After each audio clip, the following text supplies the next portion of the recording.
Radhe Radhe friends, welcome back to my YouTube channel. कैसे हैं आप सभी? ठाकुर जी की कृपा से सब अच्छे होंगे। मेरे और मेरे माता की तरफ से आप सभी को हरियाली तीज की ढेर सारी शुभकामनाएं।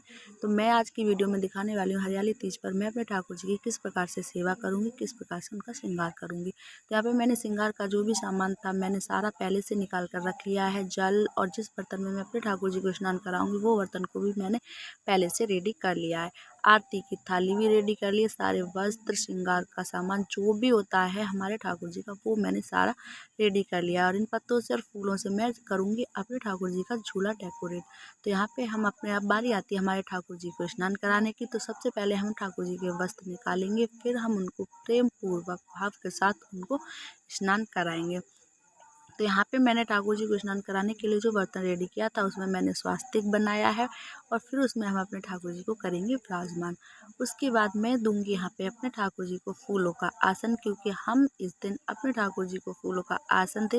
वैसे हम किसी भी दिन अपने ठाकुर जी को इस तरह से स्नान करा सकते हैं, लेकिन ये हमारे मन की भावना होती है कि हम कोई फेस्टिवल हो या कुछ हो तभी हम ऐसा करें। ऐसा कुछ भी नहीं होता। हम चाहें अपने ठाकुर जी को डेली में भी ऐसी सेवा दे सकते हैं, ये हमारे ऊपर डिपेंड करता है।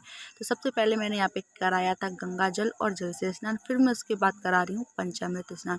क्योंकि कोई भी फेस्टिवल होता है जैसे हरियाली तीज, जन्माष्टमी, एकादशी, इस दिन हम अपने ठाकुर जी को पंचामृत स्नान जरूर कराएं। वैसे एकादशी पर तो हमें अपने ठाकुर जी को पंचामृत स्नान कराना अति आवश्यक होता है। फिर मैंने यहाँ पे जो मैंने पंचामृत में दही डाली थी उससे मैं अपने ठाकुर जी का हर अंग पूरी बॉडी पर मसाज कर रही हूँ, जिससे मेरे ठाकुर जी की रंगत और ज़्यादा निखर कर आए।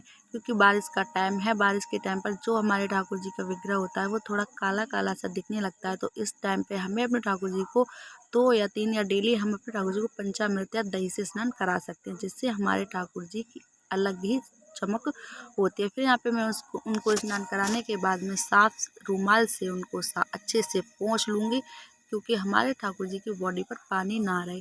तो बारिश के टाइम में आप लोग जानते हैं ज़रा सा भी पानी रह जाता है तो हमारे लड्डू गोपाल की जो शरीर होता है, बॉडी होता है, उस पर ब्लैक स्पॉट जैसे पड़ जाते हैं। फिर मैंने यहाँ पे दिया है अपने ठाकुर जी को इत्र मालिश। मैंने यहाँ पे मोगरे का इत्र लिया है, आप चाहे तो गुलाब चंदन का भी इत्र ले सकते हैं, क्योंकि गर्मी के मौसम में हम गुलाब का या चंदन का इत्र से मालिश करते हैं, जिससे हमारे ठाकुर जी को शीतलता प्रदान होती है। फिर मैं यहाँ पे अपने ठाकुर जी को वस्त्र धारण कराऊंगी, क्योंकि आज हरियाली तीज है तो आज मैं अपने ठाकुर जी को हरे रंग का ही पूरा श्रृंगार करूंगी। तो यहाँ पे मैंने हरे रंग की पोशाक को धारण कराया है। फिर यहाँ पे मैं बहुत ही ज़्यादा प्यार के साथ अपने ठाकुर जी का श्रृंगार भी कर रही हूँ। आप लोग देख सकते हैं मेरे ठाकुर जी कितने ज़्यादा प्यारे लग रहे हैं, सुंदर लग, क्योंकि अभी इनका पूरा श्रृंगार नहीं हुआ है, लेकिन फिर भी मेरे ठाकुर जी बहुत ज़्यादा सुंदर लग रहे हैं। क्योंकि आज मैं इनको पूरा ही हरे रंग का श्रृंगार करूँगी, क्योंकि हरा आज का जो हरियाली तीज है तो आज के दिन हरे रंग का ही अत्यधिक महत्व माना जाता है। और हरियाली तीज पर हम शिव गौरा की भी पूजा करते हैं। इस दिन मिट्टी के शिव और गौरा बना के हमारे घर पे पूजा की जाती है, लेकिन वो मैं इस वीडियो में रिकॉर्ड नहीं कर पाई हूँ क्योंकि काफ़ी ज़्यादा लंबी मेरी वीडियो हो जाती थी। फिर यहाँ पे मैंने अपने ठाकुर जी को दिया सिंहासन पर आसन, फिर किया चंदन टीका, और पूरा श्रृंगार होने के बाद में तो मेरे ठाकुर जी इतने ज़्यादा सुंदर प्यारे दिख रहे थे तो कुछ उनकी बड़ाइयाँ क्या ही करना था। वैसे मैं डेली इनका श्रृंगार करती हूँ, मेरे ठाकुर जी डेली सुंदर लगते हैं, लेकिन आज का जो श्रृंगार था, उनकी सुंदरता थी, मैं उस पर बलिहार जाऊँ, बहुत बहुत ज़्यादा सुंदर लग रहे थे। फिर मैंने उसके बाद में की अपने ठाकुर जी की आरती। आरती करने के बाद में हम करेंगे मतलब लगाएंगे इनको भोग। तो भोग का जो वीडियो था मैं इसमें रिकॉर्ड नहीं कर पाई हूँ, क्योंकि आज के दिन बहुत ज़्यादा टाइम काम हो जाता है, तो इस चक्कर में मेरा बीच बीच में थोड़ा सा वीडियो छूट गया है। फिर इसके बाद में मैंने अपने महादेव की भी आरती की, और ये है हमारे महादेव का आज का श्रृंगार जो बहुत ज़्यादा प्यारे लग रहे हैं।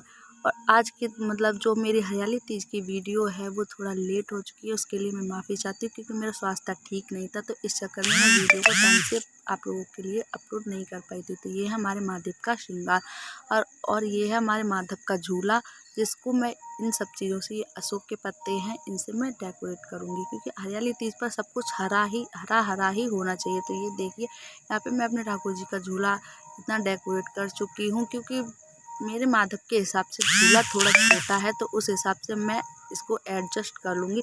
लेकिन जन्माष्टमी तक हो सकता है मैं अपने ठाकुर जी को उनके हिसाब से बड़ा झूला लेके आऊँ, लेकिन जितना मेरे से हो सका था मैंने उतना अपने ठाकुर जी को किया। क्योंकि कहते हैं ना, झूठा दिखावा नहीं दिखाना चाहिए। जितनी हमारे मन में श्रद्धा भावना है अपने ठाकुर जी के प्रति, प्रेम है, हमें उतना ही करना चाहिए। मैंने देखा है बहुत सारे लोग इतना दिखावा करते हैं और फालतू का ज्ञान झाड़ने आ जाते हैं, लेकिन ऐसा कुछ भी नहीं है। ये हमारे भाव पर डिपेंड करता है। तो यहाँ पे हमारे ठाकुर जी का झूला भी रेडी हो चुका था और वो हमारे ठाकुर जी झूला झूलने आ भी गए।